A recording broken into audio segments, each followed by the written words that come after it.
E lá vamos nós para mais um Liga da Política. Hoje eu coloquei Ari, viu, Milani? Do meu lado. Porque se ele perturbar o chute aqui, o chute aqui dá certo. Eu já tô recebendo o chute aqui do lado. O chute aqui dá certo. E eu de frente aqui. Se ele balançar muito no entrevistado aqui, o chute vem. Porque sabe, comigo é assim, agressão. Eu tô até com medo, viu? Mas é pra dar a crocância do negócio, né? Tem que ter. Tomando chute? Não, você tem que dar aquela pimentada. Quando eu chuto, vai croque mesmo.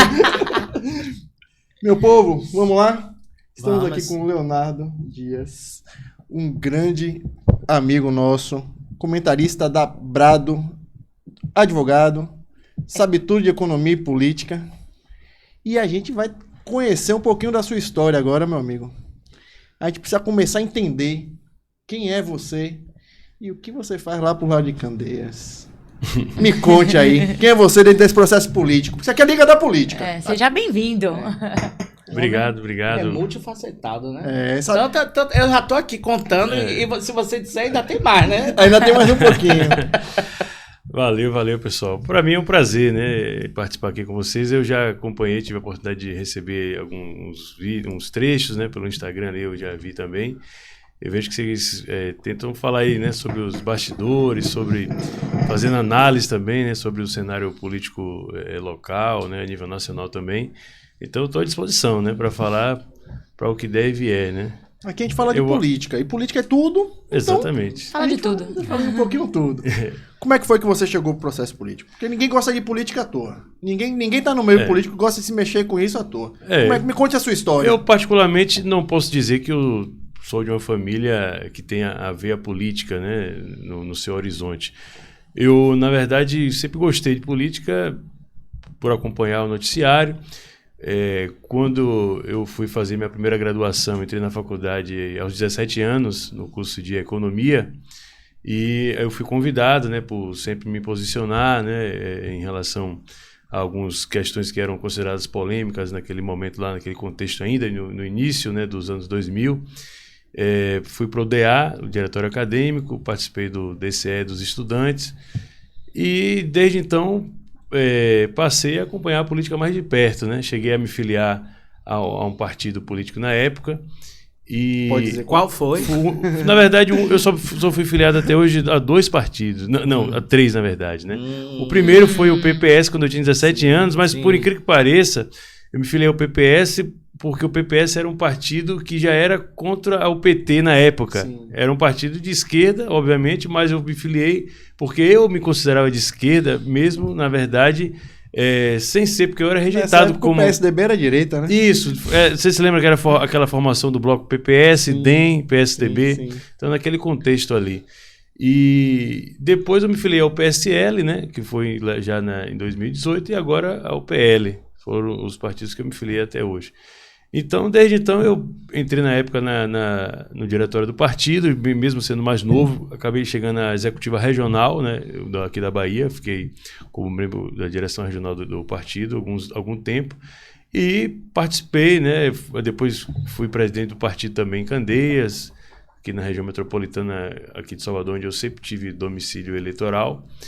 E de lá, naturalmente, a gente foi desenvolvendo atividades políticas, né? Acompanhando, sempre se posicionando, né? Fiz mestrado também, fiz mestrado em economia, depois acabei fazendo um segundo mestrado em ciências sociais, mas com a linha de pesquisa em ciência política, né? Então, eu cheguei a também ser professor universitário na época, com apenas 21 anos, eu dei aula em faculdade. Caramba! Tô dizendo que é tudo um pouquinho mais. E aí, mas nunca deixei de ter os posicionamentos políticos, né? Cheguei na trajetória também ser secretário municipal 2 vezes, também lá em Candeias. Você assumiu secretaria de quê lá? Foi a Secretaria de Trânsito e Transportes e também a Secretaria de Indústria e Comércio. Em que ano estamos falando aí? Foi... Eu saí na última vez em 2016, né? Ainda na década passada. Saí em 2016, na gestão do prefeito anterior ao atual, no final da gestão dele. E entrei ali em 2013, né? 2013. Aí você assumiu essas 2 secretarias durante o período do mandato de 4 anos do prefeito. E 2 secretarias, inclusive, Grandes, propostas, né? né? Porque É, transporte, depois você vai para a Secretaria de Desenvolvimento. Na verdade, Econômico. essa Secretaria de Trânsito não existia. Eu fui o primeiro secretário da cidade. Você implementou. Foi uma secretaria que foi criada. Então a gente tem que fazer na época, um estudo, né, Estrutura, né? de como funcionaria, né, esse órgão em relação a Candeias. Aí tinha que criar toda a estrutura interna, não só de cargos que iriam compor. Na época o trânsito municipal o trânsito não era considerado municipalizado, portanto o município não tinha, por exemplo, nem a prerrogativa de multar, por exemplo, né, o usuário, fiscalizar, né? Então a gente fez um trabalho junto ao Detran, aos outros órgãos, né? E na indústria e comércio a função já era, vamos dizer assim, mais próxima do que eu estava habituado pela minha formação de economia, né? Se trata de você atrair investimentos, promover, né, o desenvolvimento da cidade por meio das atividades econômicas, né? Então a gente já tinha relação com as entidades industriais, e ali em Candeias, você sabe, tem uma área importante que era do Centro Industrial de Aratu, o CIA, né? Uhum. E Candeias ficou durante muito tempo, né? Muito tempo, hoje não caiu um pouco no ranking, mas ficou muito tempo sendo o quarto PIB da Bahia, né? Candeias tinha isso, né? Tinha muito movimento, a gente ouvia falar muito. E por que você acha que de um tempo pra cá essas coisas começou a cair, começou a ficar mais uma cidadezinha na região metropolitana? Por que isso? É como eu estava te falando, Candeias já chegou a ser o quarto PIB da Bahia durante muito tempo, justamente por abrigar. Muita gente confunde, acha que é por causa da questão do petróleo, porque, na verdade, Candeias foi a primeira cidade do Brasil onde o petróleo jorrou de fato. Não sei se você sabe, mas aqui em Salvador teve o poço do petróleo do Lobato, né? Só que foi um alarme falso inicialmente. Então, Candeias foi onde o petróleo realmente foi identificado. E inclusive tem uma foto famosa, aquela que tem Getúlio Vargas mostrando as mãos manchadas de petróleo. Aquela foto foi em Candeias. Então aquele movimento foi que inclusive impulsionou a emancipação da cidade, que já era um distrito de Salvador, né, que na verdade tinha ali o grande mote, a questão do turismo religioso, né, através por conta do milagre de Nossa Senhora das Candeias. Mas não é o petróleo que faz com que Candeias, por exemplo, tivesse essa pujança industrial, né? Ou melhor, não é essa pujança econômica, é a questão industrial, né? O que veio com o petróleo. O grosso do petróleo, inclusive dos royalties e tudo mais, ficam com o São Francisco do Conde, com o Madre de Deus. No caso de Candeias, assim como Simões Filho, é por abrigar a parte industrial, né? O Centro Industrial de Aratu.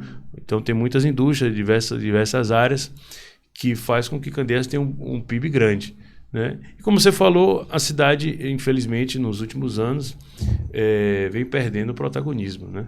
Isso aí não tenho dúvida nenhuma. Mas isso se deu por quê? Olha, eu acho que diversos fatores. Primeiro porque, como eu já disse, o ponto principal ali é a questão industrial. Você não tem mais áreas específicas ali para você promover um desenvolvimento industrial, né? As áreas poucas que restam ali do CIA são áreas montanhosas, não tem mais espaço para você criar nova área industrial ali. E a cidade em si é uma cidade que surgiu fruto de um desenvolvimento assim desordenado, né? Não foi uma cidade planejada. Se você for a cidade tem um aspecto, né, de ladeira íngreme ali, sem um cuidado necessário em relação que você possa identificar em outras cidades, né? Então, eu acho que essa situação da indústria, né, explica muito, né? O que você está falando aí, basicamente, a queda do protagonismo, eu acho que é a participação do município em relação ao todo, né, do PIB da Bahia. Mas a região metropolitana como um todo também perdeu um pouco, né? A nível de produtividade, proporcionalmente falando, né? Porque há naturalmente também um deslocamento disso para o interior do estado, né? Então, tanto é que Salvador e Candeias e outras cidades da região metropolitana perderam população, né? Não foi o caso de Lauro de Freitas, né? Porque Lauro de Freitas, na verdade, tem muita área ainda. Ameação, né? Muito prédio. Muito verde ainda, né? Muita área a ser explorada, né?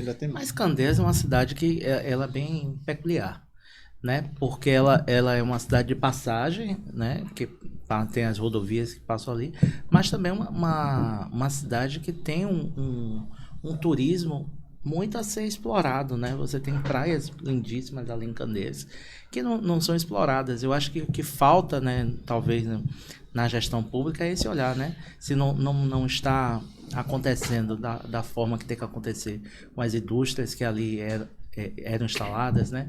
Houve a perda da exploração do petróleo, mas o campo turístico ali de Candeias é muito forte e não é explorado, muito pelo contrário, é muito abandonado. Né? Tem um ponto que você levantou aí na sua fala inicialmente que é importante, que é o seguinte: o fato de Candeias estar próxima a Salvador, e isso vale não só para Candeias, para outras cidades, né, faz com que a cidade ela deixe de ter um desenvolvimento próprio, específico. Por quê? Porque, na verdade, por exemplo, vou lhe dar um exemplo aqui bem objetivo, para ficar fácil de entender. O cidadão está em Candeias, né, ele pode vir para Salvador para dormir em um hotel de qualidade, se isso é possível, ele vai fazer isso, né? Se Candeias fosse uma cidade muito mais longe de Salvador, obrigaria naturalmente a demanda surgiria para que surgisse hotel de qualidade para o cidadão dormir, né?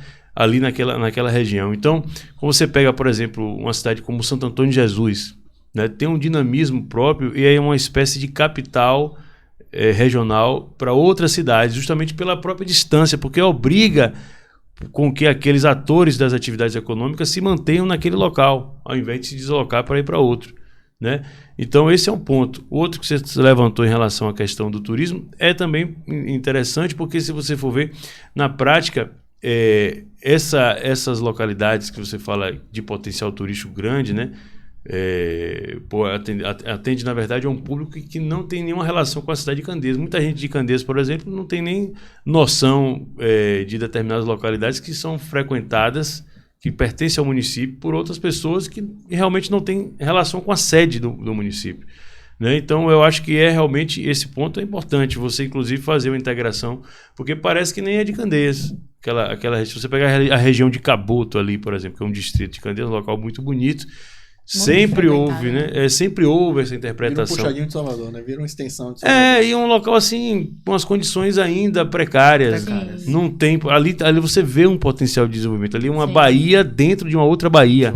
Água praticamente parada, né? Para quem que é do ramo, não é o meu caso, mas assim, falando de modo assim, até grosseiro, você tem ali a possibilidade de atração mesmo do público, né? De lancha e tudo mais, com uma facilidade muito grande. E não tem um trabalho, né? Tem um santuário ali também, né? É ali em Caboto que tem um santuário? Que tem a Nossa Senhora das Neves. Acho que tem uma capela ali. Das Neves, né? Na Ilha das Neves, alguma coisa assim. Não, das Neves já é Salvador. É de Caboto mesmo. Tem um santuário que é visitado. É uma coisa de São Roque, né? Eu acho que e que tá bem abandonado, mas que é bem bonito. Não, é Passé. Você fala, não é um santuário, você fala umas ruínas de uma igreja. Isso. Tem um museu também, né? O Museu Araújo Pinho, né? Que é um museu também, guarda a história importante ali do tempo do Brasil Colônia, né? Dos canaviais, né? Que eram um ponto importante da atividade econômica na Bahia ali há séculos atrás. E esse museu ficou muito tempo desativado, depois teve investimento aí e tal, patrimônio público histórico. Mas eu acho que realmente cabe um trabalho ali também interessante ali. Agora, Léo, na eleição passada, no segundo turno, Neto teve 44% lá da votação e Bolsonaro 17%. O PT, como é que é? O PT toma conta? Você acha que isso pode refletir na urna na próxima eleição? O efeito Lula foi grande e será também na próxima eleição, 2024? Olha, o PT em Candeias sempre venceu as eleições do ponto de vista estadual, nacional, né? Historicamente, sempre foi assim. Mas se você levar em consideração a relação direta com a questão da cidade, com o eleitorado local na eleição municipal, isso não se reflete porque o próprio PT em Candeias, o PT em Candeias nunca teve chance de ganhar a eleição para prefeito, né? A última candidatura que teve na chapa majoritária foi do Isidório, foi o maior desempenho dele, inclusive na eleição de 2000, portanto, 23 anos atrás, ele teve 7 mil votos. De lá ele foi candidato em 2000, 2004, 2008 em Candeias, 2012. Em 2012 ele foi em 5º lugar em Candeias. Né? Então, pra você ver. Então, na verdade, o PT não tem nem vereador na cidade hoje. Então, não há essa relação direta. Por outro lado também... A eleição nacional não tem nada a ver com a eleição municipal. É uma outra eleição, porque o próprio apoio do governo do estado, se ele se der, é mais a nível de estrutura, de apoio, dependendo se for o caso de uma gestão de obras, né, o financeiro. Mas você pousar ao lado do governador, por exemplo, não quer dizer muita coisa, né? Eu falei aqui do Isidoro, mas teve um candidato do PT também em 2012, né, que foi o Carlos Martins, que também teve um desempenho, mas eu até não errei, porque a votação foi 7 mil e pouco também ali. No caso dele, ele ficou em 3º lugar. Foi nessa mesma eleição aí que o Isidoro foi em 5º. Né, que o Isidoro estava no PSB, que é o partido da Lídice na época. Então, basicamente, o PT não tem força localmente. Né, embora o eleitorado seja um eleitorado... Então, Jerônimo e Lula tiveram voto lá pela onda mesmo. Não, é isso, eles sempre venceram. Se você pegar o histórico dos resultados eleitorais, por exemplo, em momentos onde, pegar assim, por exemplo, a eleição de 2002, Paulo Souto ganhou a eleição no primeiro turno. Sim. Wagner ficou ali com 30 e poucos %, né? Depois, né, antes de ganhar de 2006. A de 2002, ele ganhou a eleição em Candeias, o PT. Wagner ganhou. Isso. Na época, os votos... que fizeram o Paulo Souto ganhar a eleição foi mais os votos do interior, fora da região metropolitana. Sim. Então, há algum tempo o PT sempre teve... Então, assim, eu não consigo imaginar que o apoio do governo do estado necessariamente seja um fator a influenciar na eleição local. Mas existem figuras lá que devem puxar realmente a sardinha para o lado do governo do estado. Sim, sim. Né? Deve haver vereadores que apoiam, até por ter partidos que são da base do governo do estado, que naturalmente trabalham e levam o nome do governo. Exatamente. Pelo que eu tenho acompanhado, né, a atual vice-prefeita rompeu com as relações políticas com o prefeito atual e ela se coloca como pré-candidata do PT, né, com apoio das principais lideranças a nível estadual, né? Notadamente o governador, o ex-governador, que estão aí fomentando aí a pré-candidatura dela. Mas até que ponto essa presença vai ser determinante, eu já acho que não é tão assim quanto aparentemente parece, né? Agora, Léo, a gente meio que cortou você estava contando sua história, que parou em 2016, mas você contou que logo no início você foi do DCE na época da universidade. Sim. E aí, anos depois, você já é secretário de município. Como é sair desse lado de ser pedra para ser vidraça, né? Como foi para você enquanto gestor, né, passar por esses momentos de que você, do outro lado, enquanto militante estudantil, criticava, né, alguma gestão municipal, estadual ou federal, né? Eu nunca fui aquele xiita, né, de criticar. Eu sempre soube que existem dificuldades. E na gestão pública você percebe isso. E nem tudo é tão simples quanto parece, né? Depende de você, algo depende, outro não depende, que tem questões de restrições orçamentárias, né? Tem questões de boa vontade de outras pessoas de forma indireta que influenciam no trabalho que você vai desenvolver. Então, na prática, o que eu vi mais foi isso, né? A impossibilidade de nem tudo aquilo que está planejado ser possível de ser executado, mas não necessariamente por ausência de vontade de ação, mas por limitações mesmo que acabam acontecendo, né? Às vezes má vontade mesmo, né? Às vezes tem questão de prioridades que são invertidas, né? Às vezes o secretário, por exemplo, ele não tem autonomia que poderia ter em questões de cidades do interior, né? O prefeito que no final vai dar ali as cartas ali, o secretário basicamente acaba sendo um auxiliar de executor, luxo. Né? O executor do que o prefeito quer. Exatamente, o que o prefeito decide. Então, por exemplo, vou lhe dar um exemplo. Na época, eu como secretário de Indústria e Comércio, eu desenvolvi uma relação com o pessoal da Moura do B, uma empresa grande lá, tem sede em Recife, Pernambuco. A gente fez várias reuniões, porque eu vislumbrei a possibilidade de a gente construir um segundo centro industrial numa área que pertencia a uma empresa, né, que era antiga Alcan, né, uma empresa de alumínio, na verdade, e essa empresa com sede no Canadá, mas que tinha um terreno, uma inscrição imobiliária, tinha uma dívida com o município, e a ideia seria a gente fazer uma negociação para pegar uma parte desse terreno, né? E o pessoal da Moura do B se interessou muito na possibilidade de construir isso daí. Estou falando de 10 anos, mais de 10 anos atrás, né? Então a gente fez várias reuniões de idas e vindas a Recife, né? E eles acharam interessante, chegaram até a desenvolver um anteprojeto, mas basicamente isso não foi adiante por outras questões, né? De natureza mesmo, às vezes de má vontade, às vezes de alguém chegar e falar assim, não, mas isso não vai ficar pronto na nossa gestão, vai demorar. Alguém bota o pé em cima então, só porque não teve ideia, né?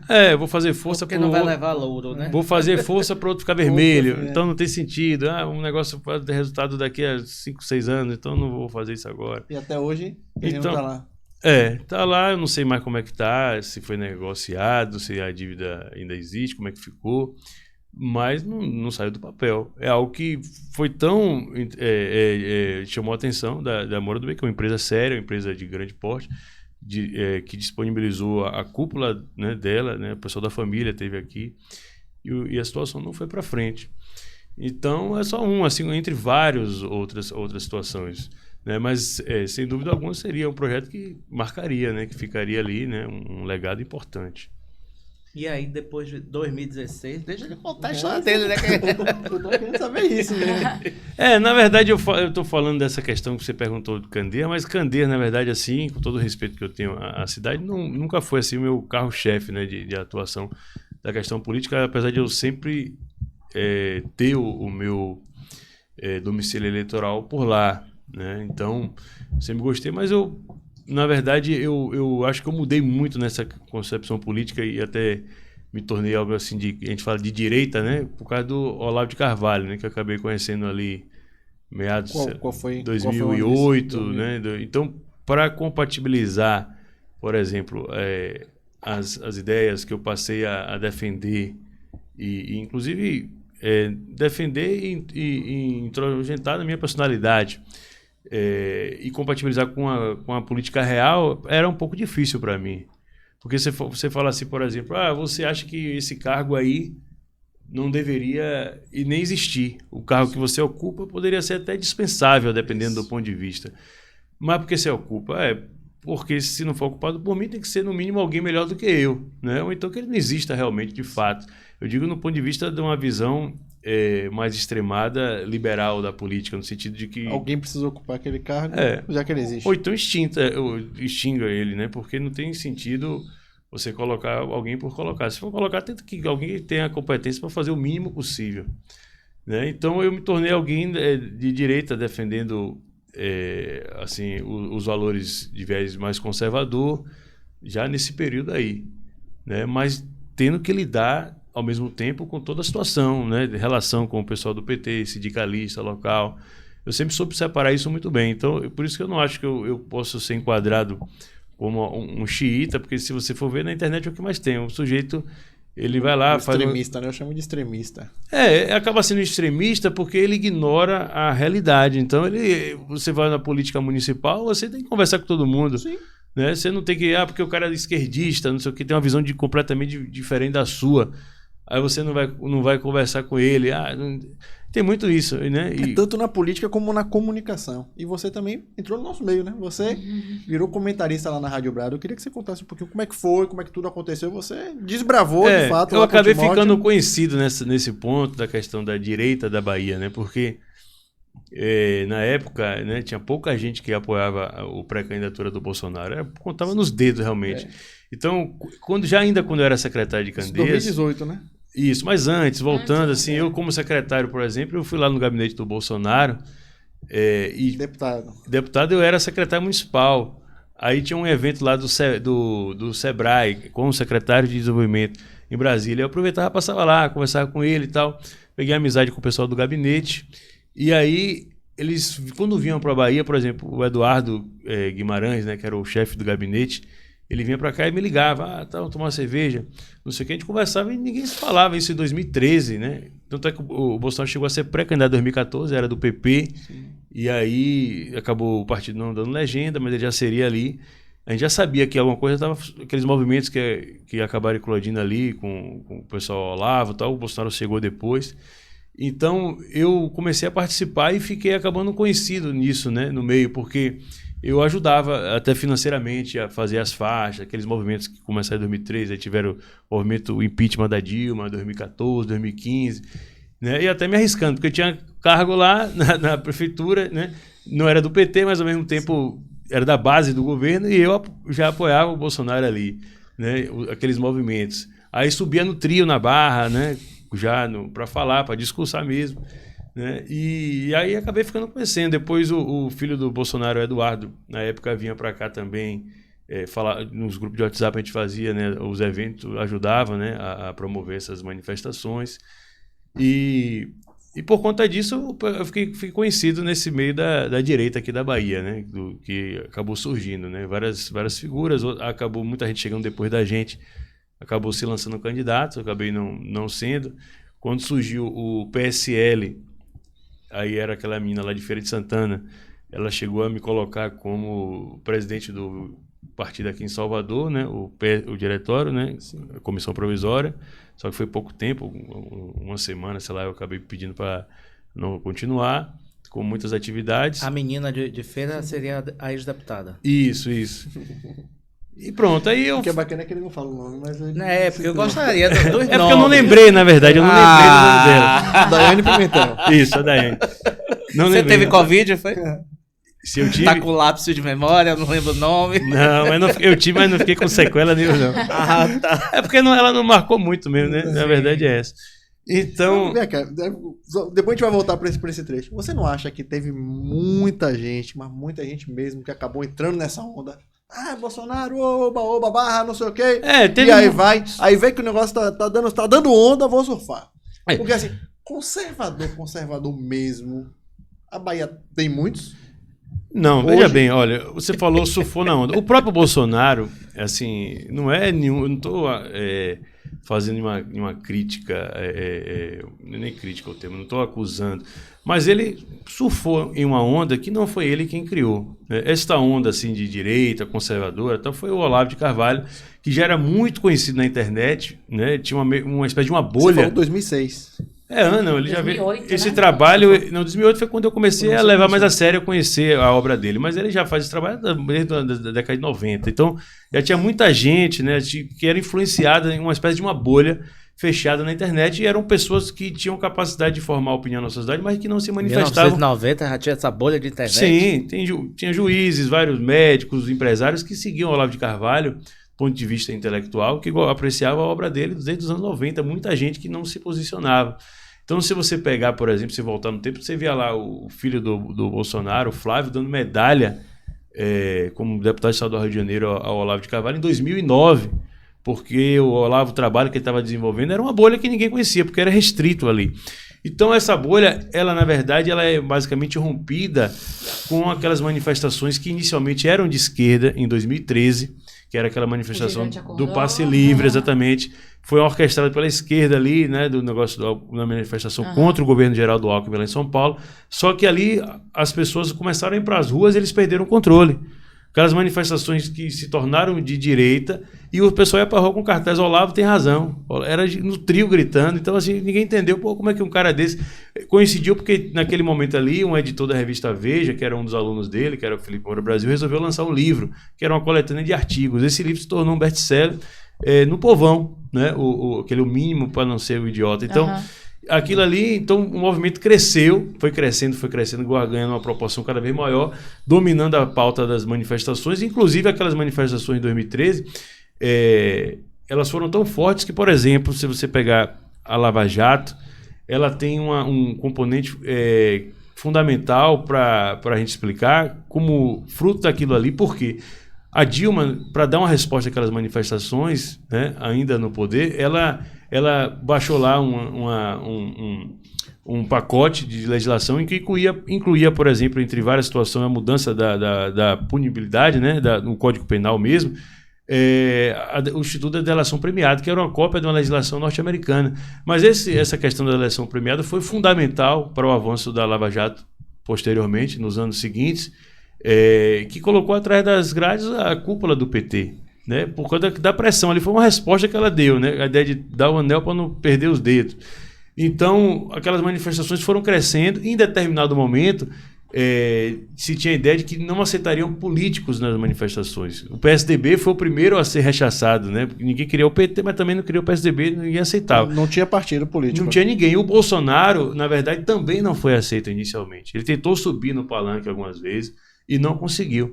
Só que meio que em determinado momento, ele que calibrou o discurso dele, né? O discurso o que ele começou a falar, calibrou exatamente com aquilo que estava sendo colocado nas ruas, que era essa onda de direita conservadora, anti-sistema, né, anti-establishment, entre aspas.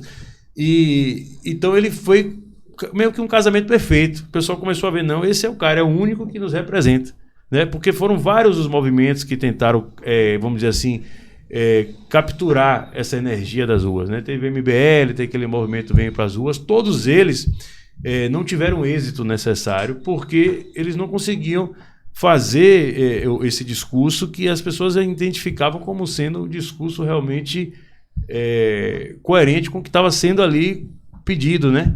Então o Bolsonaro veio com aquele discurso, ele dizia, não, eu não vou ser eleito para consertar o sistema, eu vou ser eleito para destruir o sistema. Quer dizer, algo meio sem lógica, meio que a bola quadrada, porque se você está participando... Se eu sou o sistema. Se eu estou participando do processo eleitoral, eu estou participando da eleição, ou seja, das regras do jogo, e eu vou destruir esse... Então ele não precisava nem participar da eleição. Exato. Ele precisava fazer uma revolução, ou seja, capturar essa energia e, como líder, impulsionar essa... que ele fala de destruição. Mas ele fez isso, né? Aí ninguém se atentou. Hoje é mais fácil a gente falar depois que já passou. Mas na época, basicamente foi isso. Então ele surfou. Teve muito aproveitador, além do ele foi o primeiro, na verdade. E depois dele, aí surfaram na onda dele. Todo mundo começou a entender que era só calibrar o discurso. Ele furou a bolha. Então, como eu estava dizendo, quer dizer, o Olavo tinha furado um pouco, mas quando ele entra, ele espalha de forma geral. Então o Bolsonaro... popularizou, né? Popularizou, então aí na onda dele, na esteira dele, vieram vários oportunistas, né? Vários, inclusive essa cidadã aí que você citou, foi uma delas aí, né? Uma turma lá que veio inicialmente do PSL. Dentro do processo político isso é natural, porque assim, pô, tem candidato que defende o esporte e não sabe chutar uma bola. Tem candidato que assim, hoje levantar uma bandeira em defesa de um grupo, uma classe, assim. Dentro do processo político partidário, você acha que um político não pode dizer, não, eu vou defender vocês porque é uma classe aqui que eu quero, que me representa. Eu não sou, mas ela me representa, então eu estou alinhando o meu discurso aqui. Ou você acha que não, o político não, tem que ser, tem que nascer daqui, tem que ser puro. Não, eu acho que independentemente de político ou não, você tem que ter suas ações cada vez próximas do que você prega publicamente.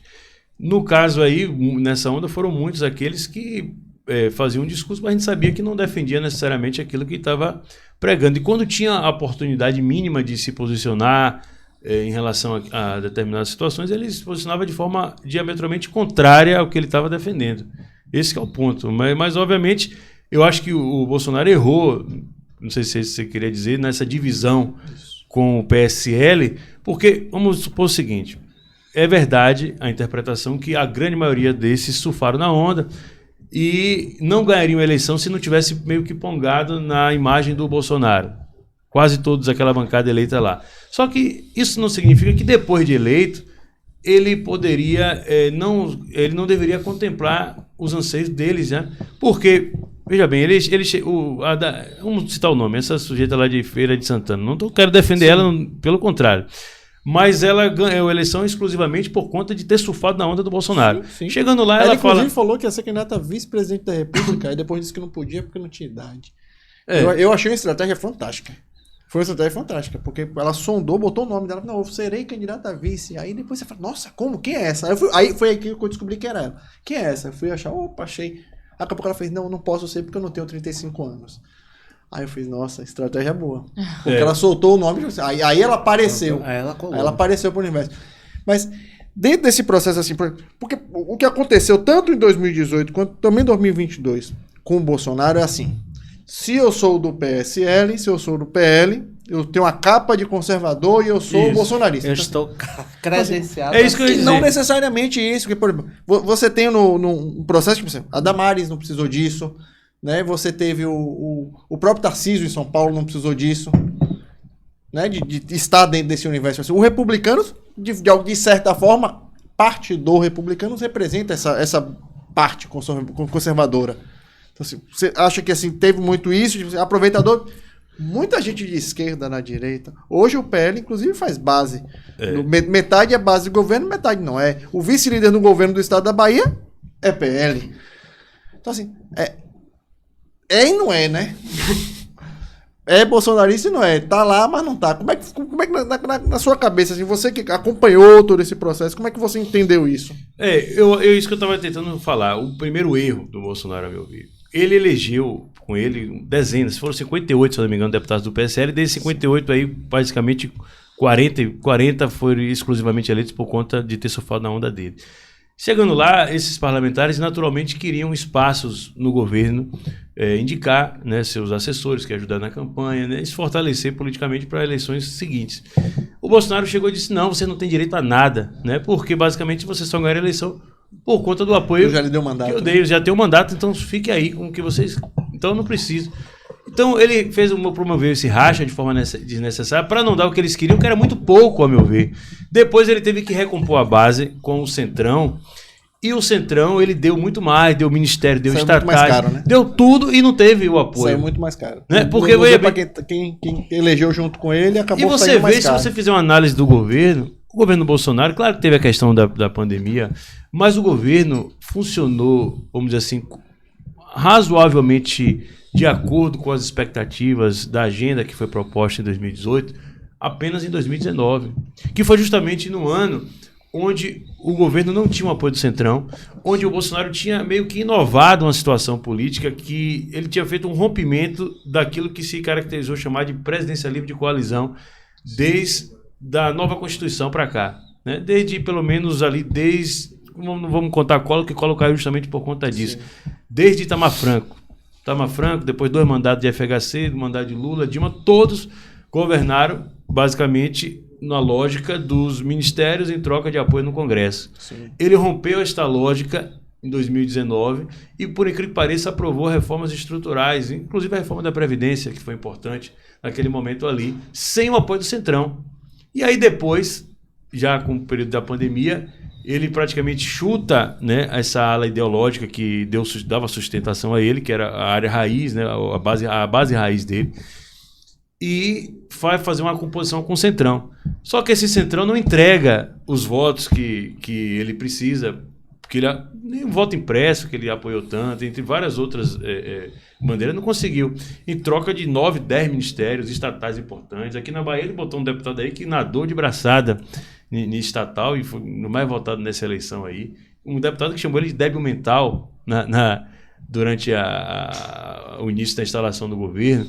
Acabou brigando com os amigos iniciais. Exatamente. E acabou tendo que compor com os inimigos. Então, assim, com todo respeito aí, desculpa o tema, fez uma cagada, na verdade, né? O Bolsonaro ali naquele primeiro momento, na questão do PSL. Mas você acha que nesse momento aí também não seria muita interferência dos filhos? Porque o que se fala, né? Eu não posso provar, porque eu não estava vivendo lá o dia a dia deles, é que 90% das cagadas, como você está dizendo, que Bolsonaro fez foi por conta dos filhos.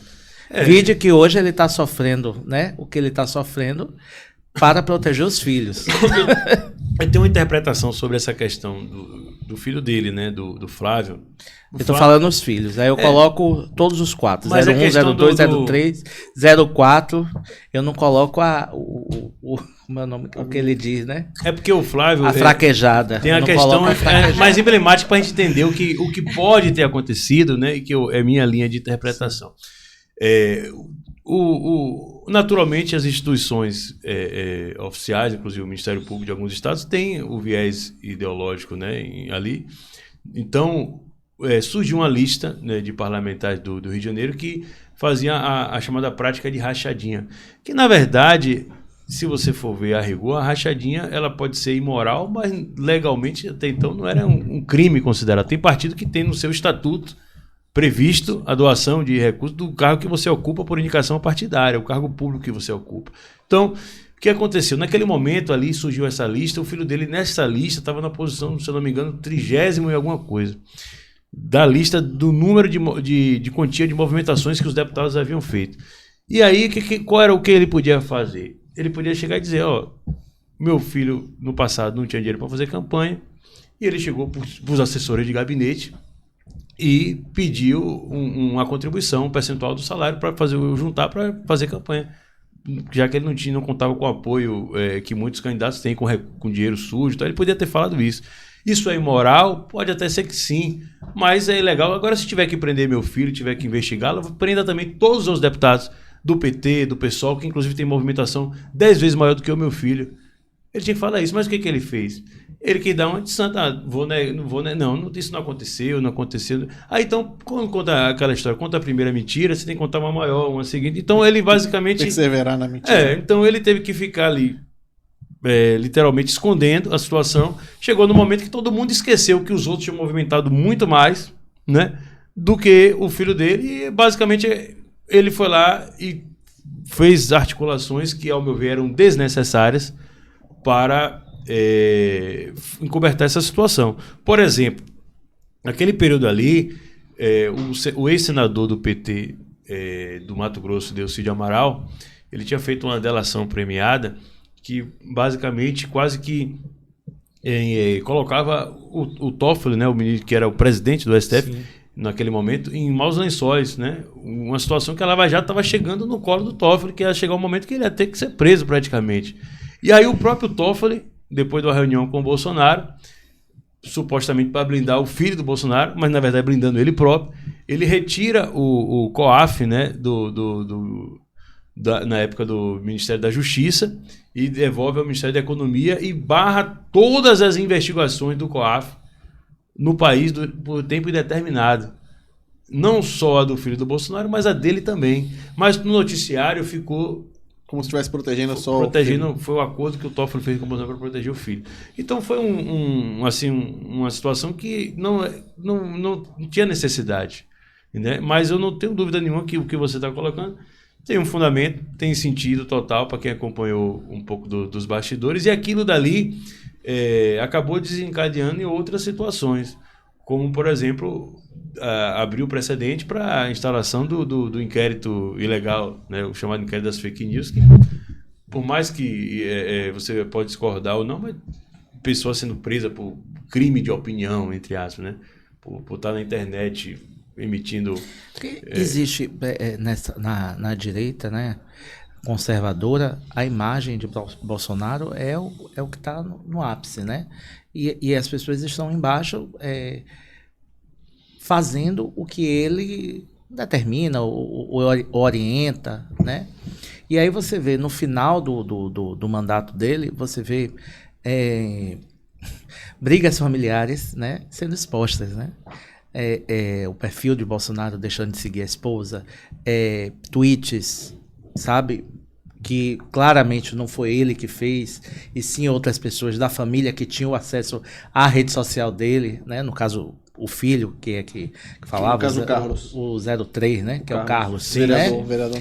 E então, assim, como é que a direita, a conservadora, não sei como é que a gente vai dizer nesse processo o que é que existe ainda disso aí, se posicionou referente a isso, né? Tipo assim, eu estava sendo orientado, mas não era por ele, e que ficou bem claro que em vários momentos não era realmente o Bolsonaro ia para aquele cercadinho ali do Palácio do Planalto para poder ter que abafar ou ter que falar histórias, né? Como você contou, uma mentira em cima de uma mentira, vai criando outra mentira, que às vezes não era nem criada por ele. Sim. Isso daí que você está falando, dá para a gente imaginar, voltando um pouco, porque houve uma mudança do comportamento dos chamados, entre aspas, bolsonaristas. Se você pegar, por exemplo, o início do governo, 2019, o Bolsonaro tinha uma preocupação assim, extrema em relação a imagem que ele tinha que ter em relação ao público considerado conservador, que era considerada a base raiz dele, né? Então, por exemplo, o Moro era ministro da Justiça. Aí havia um cargo lá do Conselho, alguma coisa relacionada à segurança pública, dentro do Ministério. Um conselho que não apitava em nada. Mas nesse conselho, ele indicou uma conhecida ativista que era a favor do desarmamento. Era Ilana Slabó, coisa assim. Essa ativista foi nomeada para esse conselho, um conselho que era composto por dezenas de pessoas. Sim. E ele indicou essa pessoa. Foi uma gritaria tão grande na internet, que no mesmo dia o Bolsonaro foi obrigado a obrigar o Moro a retirar essa mulher do conselho em 2019. Ou seja, havia uma base crítica forte, sólida do Bolsonaro, e ele era meio que, no bom sentido, refém disso. Ele era meio que guiado. O Bolsonaro, voltando ao que eu falei, ele surfou na onda, ele não criou a onda. Sim, mas... Então ele fazia o discurso que a galera queria ouvir. E nesse momento existia uma comunicação que pensava esse discurso. Isso, mas depois muda, depois ele muda, depois que o filho assume de vez, né? Que retira o chefe da comunicação e ele... Eu não sei se foi aí isso. Que vai descambando de vez. Essa comunicação era uma comunicação que seguia os rumos do que estava posto lá pelas essas vozes das ruas da internet, dos seguidores do Olavo de Carvalho. Em determinado momento foi feito um trabalho para romper esse vínculo, né? E isso foi rompido realmente. Depois de uma situação, isso se inverteu. Virou meio que uma espécie de, assim, eu não estou usando a palavra de forma pejorativa, mas uma idolatria, onde o Bolsonaro falava e o que ele falava estava falado e ninguém poderia contestar, inclusive aquele que poderia dentro desse meio da direita. Isso não é um ônus de quem sobe o poder, não? Que o poder sobe para a cabeça? Como eu disse, ele já estava como presidente e ele não tinha esse poder. Isso se inverteu ao longo do tempo. Basicamente...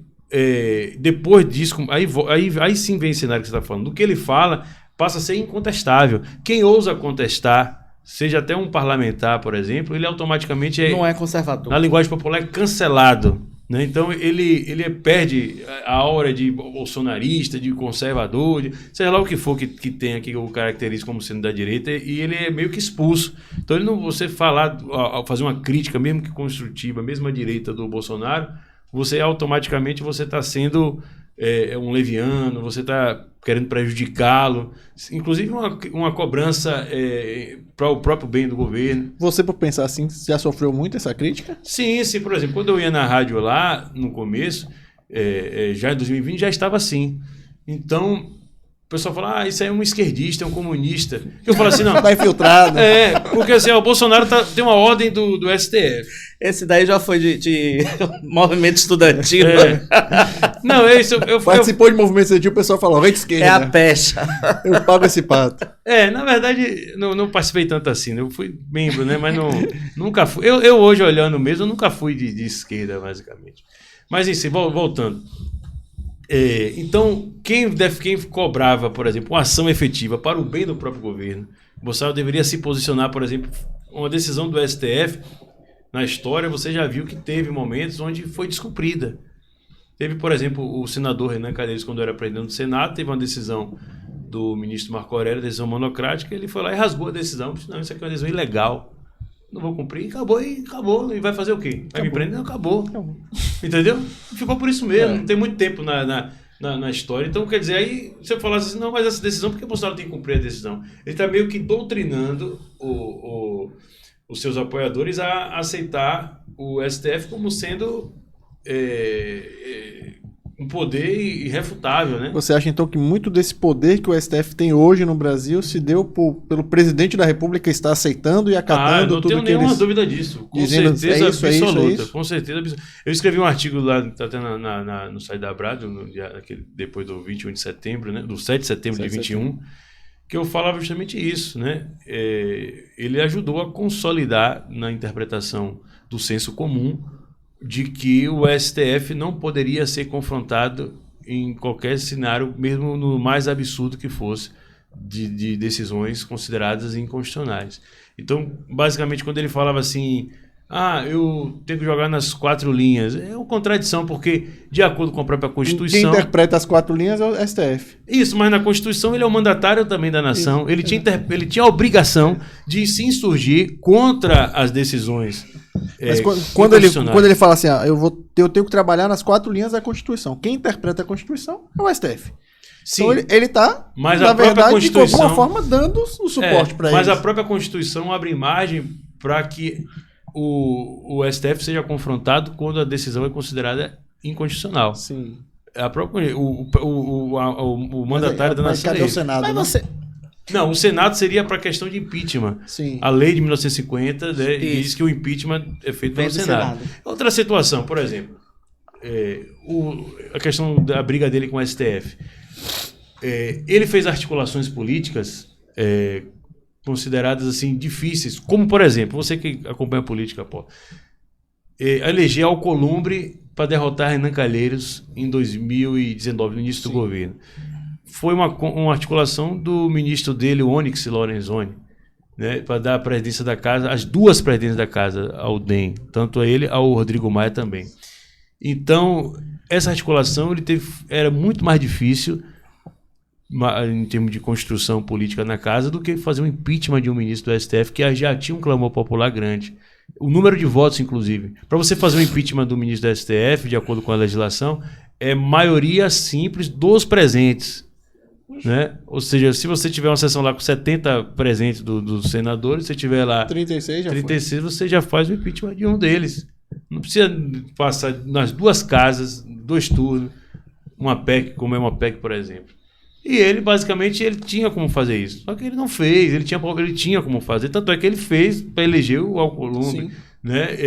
Só que aí teve a questão do lava-toga. O filho, na época, votou contra, né? Enterrou a investigação que poderia desencadear ali uma pressão maior ao STF.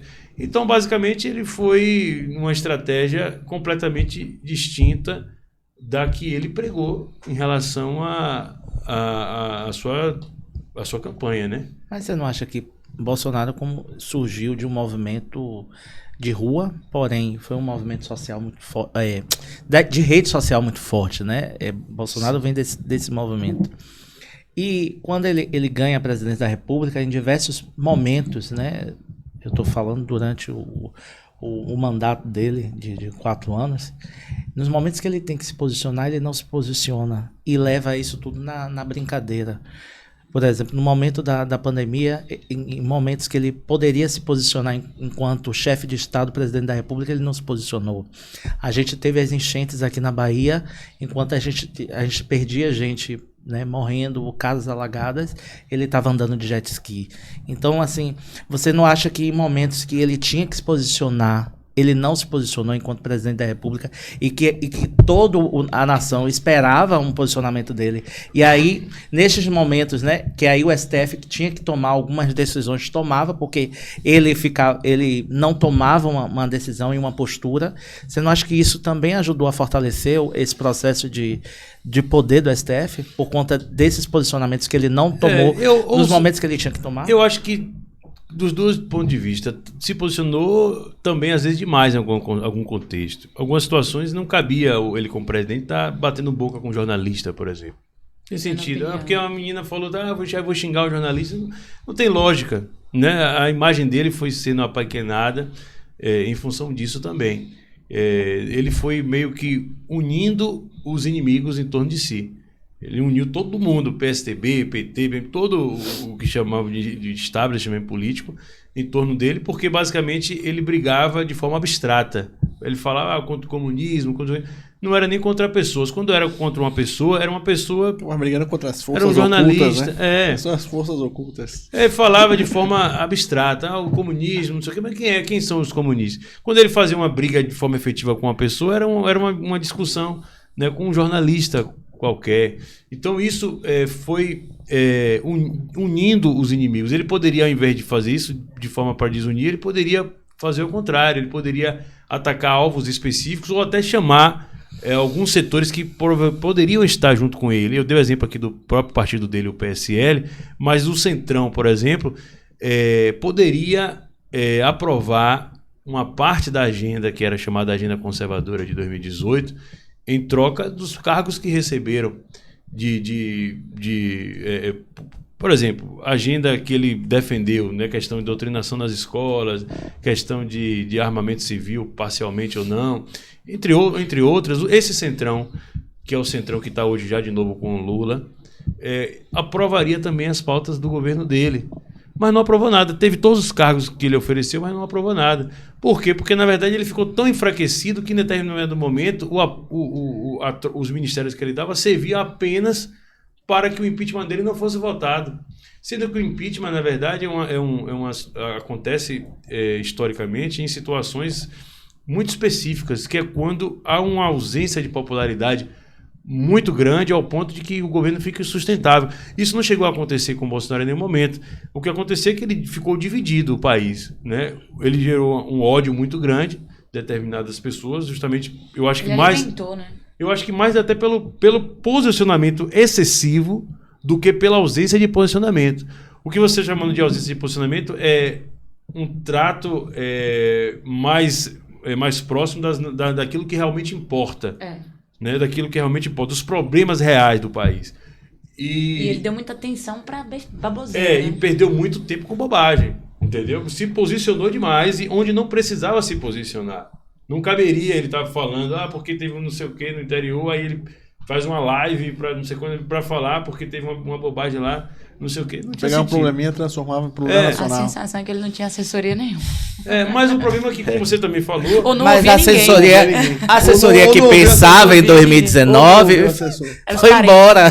Não, foi embora. Agora, tem algo acontecendo agora, que tem muita gente, inclusive, que analisa assim, Bolsonaro correndo risco, estão procurando alguma coisa para prender Bolsonaro, assim como foi feito com Lula, e muita gente fala assim, não, vai acontecer com Bolsonaro a mesma coisa que foi feita com Lula, vão prender, vão soltar, vão transformá-lo em herói novamente, e ele voltará em 2026. Você concorda com isso?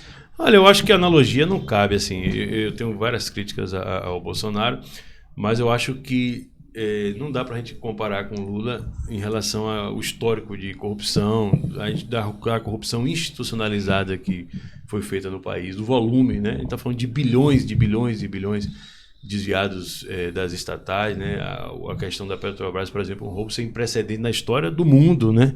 E aquilo tudo ali foi, basicamente, ele não foi absolvido, uma interpretação jurídica esdrúxula, né? Que, na verdade, sem pé nem cabeça, mas quem acompanhou os bastidores sabe, inclusive, que, infelizmente, acabou acontecendo até por uma questão de uma estratégia equivocada do próprio Bolsonaro, que achou ali, pelo menos, que não deveria confrontar o que estava sendo desenhado, porque lá na frente poderia, entre aspas, ser mais fácil derrotar o Lula, unir o país, né, para derrotar o Lula. Então, ele não usou parte da popularidade que ele tinha para, por exemplo, fazer movimentações de rua, para fazer com que as pessoas se revoltassem naquilo que estava sendo desenhado, que era o Lula sair da cadeia, diretamente da cadeia, para depois ser tornado elegível e depois virar o presidente. O voto de Minerva, que fez o Lula se tornar elegível, foi dado pelo Cássio Nunes, que foi o ministro indicado pelo próprio Bolsonaro. Né? A mesma coisa aconteceu com o Bolsonaro, com Lula agora, na indicação do Zanin, né? Isso. Parece que ele deu um voto conservador, está sendo chamado de conservador. Você concorda que ele é conservador? Não, ali é um voto que não quer. Ali é um voto que não tem somatório nenhum. Ali estava decidido, né? E ele, como a gente que acompanha, se você fazer um estudo das votações, o voto dele não decide nada. Vamos ver quando for um voto realmente que tem um impacto decisivo para uma situação importante. Ali foi um voto de posicionamento. Você acha que, de fato, ele fez o posicionamento ideológico dele ali? Eu não sei se tem um componente de posicionamento, de interpretação ideológica. Eu vejo mais como algo proforme, porque não muda muito, entendeu? Não Sim. muda muito o voto dele, a eleição está decidida ali. Falta mais estão 5-1, eu acho. Isso. Então, provavelmente, deve ter mais um outro voto aí, né? Algo que também não deveria acontecer, porque ali basicamente o STF está legislando. O voto correto ali seria daquele que diz, não, isso aqui não cabe ao STF. Né? Joga para os deputados resolverem. O Congresso que tem que decidir isso aí. Mas, enfim, eu acho que o Bolsonaro errou muito, né, nesse ponto aí, entendeu? Eu acho que ele, na verdade, a falha dele ali consistiu mesmo exatamente nisso que você colocou aí. Agora, passado as eleições, né? A gente está vivendo esse momento agora, e Bolsonaro conta com alguns poucos governadores que estão ao lado dele, né?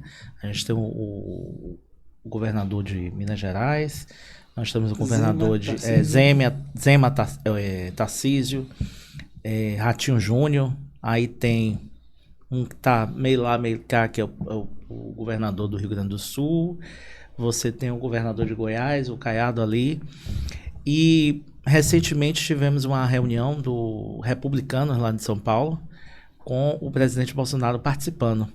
Aí nessa reunião, o governador Tarcísio meio que discordou de Bolsonaro.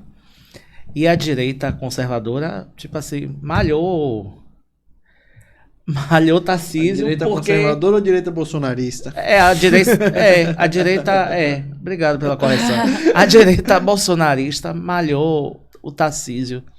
Como é que você enxerga esse processo de reconstrução de uma direita, não sei se vai ser bolsonarista ou conservadora? Foi um divisor de águas, né? Para que, de fato, né, tenha um discurso coeso e equalizado. E não... Eu acho que desde Carlos Lacerda, a gente ficou sem direita no país, né? Basicamente, o governo militar ele não pode ser identificado como de direita, né? Governo de planejamento econômico centralizado, né? Teve seus méritos o regime militar num determinado contexto, mas ficou muito tempo além do que deveria ficar. Então não foi um governo de direita. Inclusive o fruto do regime militar é a reorganização partidária em meados dos anos 80, com o PT surgindo e outros partidos de esquerda, né, fruto da teoria do general Golbery de Couto Silva, né, sem a presença de um partido de direita, né? Você tinha ali mais ou menos resquícios de um anticomunismo e de setores oligarcas ali organizados em torno da antiga Aliança Nacional, que virou o PFL, que muita gente chamava de direita, mas se você for ver, não defendiam valores conservadores. Queriam conservar o que era deles, né? As oligarquias estaduais. Aqui na Bahia nós tínhamos o PFL, inclusive um dos mais consolidados nacionalmente. Mas aí surge, essa direita ressurge com esse trabalho lá do Olavo de Carvalho, o Bolsonaro surfa nessa onda, e eu acho que a direita praticamente foi destruída novamente. Então, hoje dá para a gente separar o que a gente chama de direita bolsonarista e de direita conservadora. A direita chamada conservadora, ela não tem o protagonismo, né, institucional, de ocupação de espaço de relevância mais, né, porque não tem um parlamentar que você possa dizer esse é um representante legítimo. Eu ia lhe perguntar isso. Quem hoje você enxerga que pode agregar isso, ou você acha que vai ser mais difícil para essa direita conservadora entregar e enxergar alguém? Você acha que alguém hoje... Não, esse cara pode chegar, o Zema pode, não, é difícil. O Tarcísio pode. Nenhum deles tem esse viés. O Tarcísio tem uma mentalidade meio que de centralista ali, né? De positivista, né? Sim. Aquele sujeito que acha que não existe ideologia, ou pelo menos que a ideologia fica em segundo plano, se considera pragmático. A ideologia fica na eleição. Deixa na urna. Isso. Mas ele não percebe, por exemplo... Eu entendo o Tarcísio. Eu acho que a ideologia, essa briga, o extremista, os extremos são até fundamentais dentro de campanha. Porque você precisa dele para poder alinhar e fortalecer o discurso. Agora, gestão, na política, extremo não precisa para nada. Você não precisa para nada. O extremo, na verdade, atrapalha. Então, você governa olhando para o centro. Não adianta, porque você não está governando para todo mundo. Depende de qualquer coisa. Lula foi eleito com 53% dos votos válidos. Com 50 aí? Não. Com 50 alguma coisa. Menos de 51. Bobagem. Então, assim, bobagem. Tem 49 lá, cara. Que ele tem que olhar para isso também. Ele não vai chegar atropelando. Mas Lula governa para todos? Por exemplo, os setores... Se ele não governar para todos, ele vai conseguir completar os 4 anos? Não, os setores evangélicos se sentem contemplados com o governo de esquerda? Eu acho que não. Eu acho que não tem como se agradar a todo mundo. O que, por exemplo, vamos lá, o Tarcísio teve um embate com esse pessoal da direita conservadora, porque ele ajudou lá o movimento LGBT com a questão lá da parada gay. Sim. ele prometeu em campanha não fazer isso. Aí, depois de eleito, ele fez. Só que a opção, ele agrada um lado e desagrada o outro. Ele é melhor ele agradar quem ajudou a eleger ele, Até ou porque quem o recurso já estava destinado pelo gestor passado. Não foi bem assim. sim, a briga foi justamente porque ele Quando ele criou o Porque recurso. você já tem Quando o ele recurso. assume, ele já tá com... Não, mas a briga A foi justamente loja tá porque pronta. ele promoveu a ampliação desses valores. Né? Inclusive, ele deu essa desculpa inicialmente, depois o pessoal, não, mas o valor era X e está muito maior e tal. Entendi. Então, na verdade, o questionamento é o seguinte, era melhor ele agradar o público que o elegeu ou desagradá-lo, né? Porque ao ajudar o que não ele elegeu ele, automaticamente está desagradando. Então esse é o ponto. Porque o outro lado não faz isso. Entendeu? O outro lado não faz isso. Então, se fosse o contrário, por exemplo, se o prefeito fosse lá o Boulos, né? o Boulos é o governador, o Boulos foi prefeito, ou ele é o governador. Mas se for, quem foi candidato? Foi o Haddad, né? O Haddad. Se fosse o Haddad, ele estaria lá ajudando algum movimento conservador? Obviamente que não. Né? Então esse que é o ponto, né, que o pessoal cobra. Eu acho que tem uma coerência na cobrança nesse sentido aí.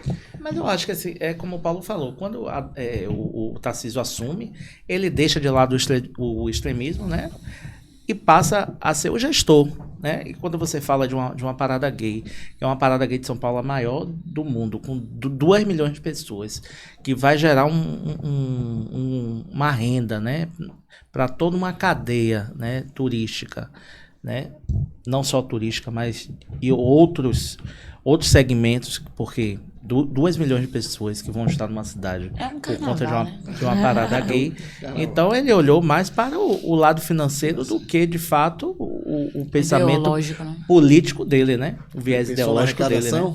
É uma interpretação que justifica, né, a aplicação dos recursos, do que ele está fazendo, do ponto de vista da gestão e até do ponto de vista técnico. Mas, como eu disse, ele não pode ignorar, embora em tese o debate ideológico pudesse ficar ali restrito à arena eleitoral e depois na gestão ele ser colocado de lado, na prática não é bem assim, porque o debate ele é dinâmico, né? Então ele continua presente nas redes sociais e tal, e essa situação, por exemplo, esse posicionamento dele vai ser cobrado lá na frente. Uma parcela que ele desagradou certamente pode não votar mais nele, ou então votar apenas porque não tem outra opção. Pelo menos sem entusiasmo. Né? E o inverso também seria verdadeiro. Né? Só que, por outro lado, se você analisar, esse público que ele agradou do LGBT não vai votar nele se tiver, por exemplo, um candidato explicitamente defensor dessas bandeiras, como é um caso de um candidato do PT, do PSOL. Né? Mas cabe o discurso dele, né? Enquanto gestor. Não, aqui na Bahia, o maior exemplo, o ACM Neto. O ACM Neto talvez tenha conseguido fazer isso a nível municipal. Porque você está na mente só a questão da parada gay por ser LGBTQIAPN+. Não é isso, né? Você, por exemplo, vamos supor, você é um dono de hotel, você tem um restaurante, mas você é conservador, você não vai ser beneficiado com uma parada gay dessa? Tá no seu estado, não, esse é um argumento, esse argumento que você está utilizando é um argumento que então, tem uma lógica sobre o ponto de vista técnico, mas a gente está falando do ponto de vista... Não, financeiro, meu amor. Sim. Financeiro, eu tô falando de dinheiro. De gestão, do efeito multiplicador disso a nível da economia, da atividade econômica. Claro, ICMS pro Estado. Vai gerar o fomento, né, disso. Claro. Mas a gente está falando do ponto de vista ideológico, do ponto de vista de resultado, inclusive eleitoral futuro. Eu acho que tem um desdobramento. Isso não passa... Mas o que eu quero lhe dizer é o seguinte, não é somente o público LGBTQIAPN+, existe toda uma cadeia, que essa cadeia que é envolvida durante esse processo das paradas gays, são pessoas que inclusive são eleitores dele, empresários, são pessoas que trabalham no dia a dia, pode ser catador de rua. São pessoas. Eu já fui à Parada Gay de São Paulo, eu já vi várias ações com evangélicos dentro da Parada Gay. Você tem áreas que evangélicos vão também dentro da Parada Gay de São Paulo. Vamos trazer então, aqui. assim, o que eu estou lhe dizendo é o seguinte: não analise o grosso, porque é uma parada gay. Imagine o todo, porque não é só o que vai desagradar. O que é que vai desagradar? O que vai desagradar é uma coisa hipotética. certo? É um grupo que, porque eu votou não com ele. Do seu argumento. É isso que eu estou lhe dizendo. Eu não estou discordando disso. Mas, por exemplo, muitas pessoas em São Paulo esperam esse momento da parada gay, que geralmente é em junho, que é o inverno, né? Que é o momento que São Paulo recebe também uma quantidade de turistas muito grandes, porque vão para outras cidades do interior de São Paulo, porque é o frio, né? Você tem Campo de Jordão, você tem Olambra, você tem cidades que estão turísticas que esperam realmente esse público.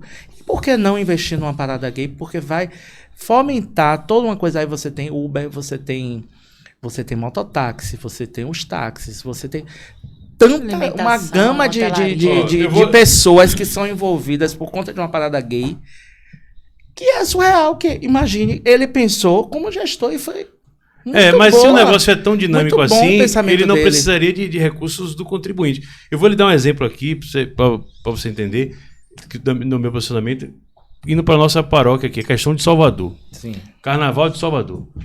O Carnaval de Salvador se caracterizou por ser a maior festa popular do planeta durante muito tempo, durante décadas.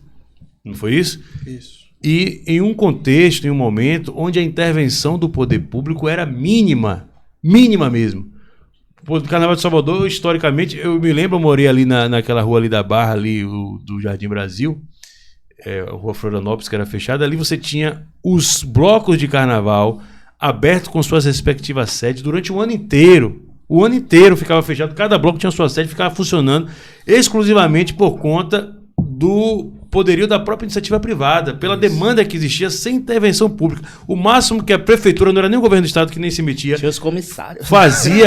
Fazia era o seguinte, era só organizar a fila. Associado e pagava o carnezinho. Fazia uma fila do carnaval, para quem o bloco vai sair e tal, mas ali tinha um dinamismo absurdo, gente do mundo inteiro que funcionava a festa, né, no carnaval, as maiores atrações, não entrava dinheiro do contribuinte. Dinheiro dos cofres públicos não fomentava o carnaval, nem da prefeitura, nem do governo do estado. Em determinado momento começou a dizer o seguinte, mas esse carnaval está crescendo muito, é os blocos, antes do camarote, é o bloco, então meio que está sendo bloco pipoca. Aí começaram assim, vamos botar um bloco pipoca com dinheiro da prefeitura. Isso. Aí botou, aí não sei o que, daqui a pouco, o que foi que aconteceu? Acabou a festa virou um LGBT, porque hoje a Parada de Salvador é uma parada gay, 100%. E eu não estou dizendo que é bom nem que é ruim, só estou dizendo basicamente que é o seguinte, que é 100% sob o fomento do recurso público, do dinheiro público, sendo que, na verdade, o dinamismo privado que existia, que gerava emprego, que gerava renda, isso você está falando que é importante para a economia, que fomentava a indústria, diversas indústrias paralelas, né? Correlatas que viviam em função da festa, e hoje não existe mais. Por quê? Porque, na verdade, houve a intervenção exagerada do poder público, que hoje, na verdade, praticamente 100% das atrações são atrações sob o fomento do recurso do contribuinte, né? E qual foi o ganho? Se você botar na balança, o dinamismo econômico diminuiu. Você mudou o público, né, por questões ideológicas que não eram necessárias.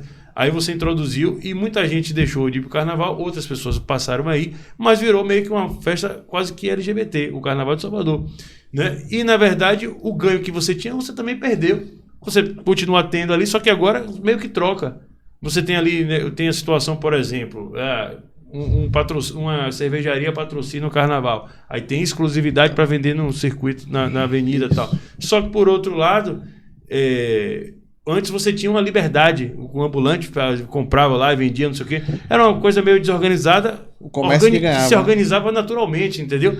Então, assim, esse argumento, ele tem uma lógica, eu concordo, mas, ao mesmo tempo, há controvérsias em relação a ele. Se você colocá-lo na balança, você vai ver que o ganho do ponto de vista da atividade econômica, quando você coloca o recurso público e bota na balança, não é tão, assim, fácil de você medir, né? Porque uma coisa é o seguinte, funciona sem recurso público, há o dinamismo natural, ou não funciona. Se você não fomentar a parada gay de São Paulo com recurso do contribuinte, e ela se mantiver pelo setor privado, você vai poder falar isso, poder comparar, inclusive, os dois momentos, como a gente pode comparar com o Carnaval de Salvador, né? O Carnaval de Salvador, para muita gente, ficou melhor.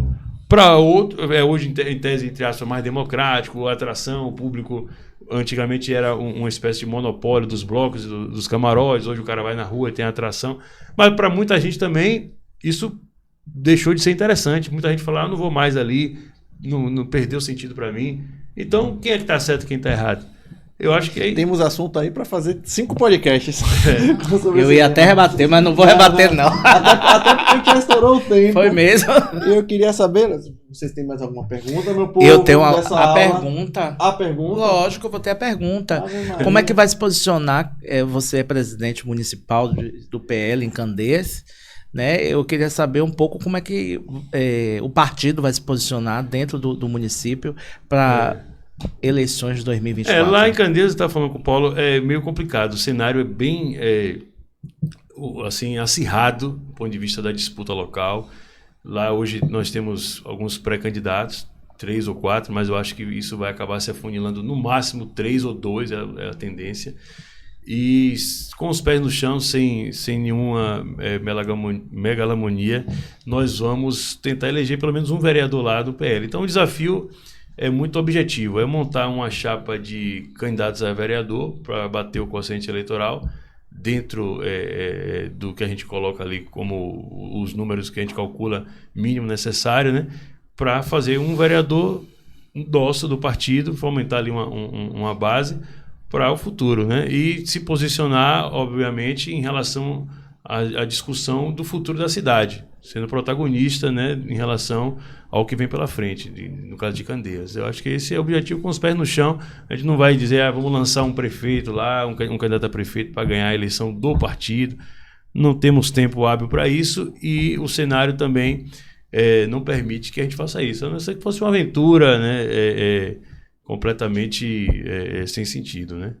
Maravilha. Considerações finais. Não, fico muito grato de todos vocês de ter participado. Gostou do papo? Aqui. Gostou?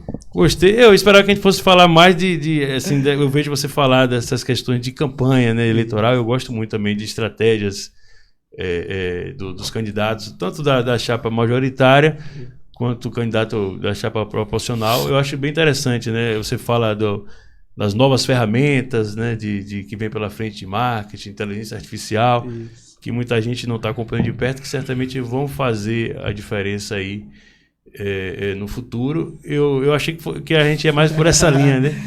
Vamos falar de política dura. Vamos falar de política mais dura. muito obrigado. Oi? Vamos falar de política dura. Ano par é eleição.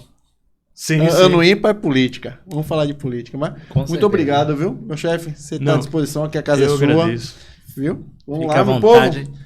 Até a próxima. Tchau, tchau. Tchau.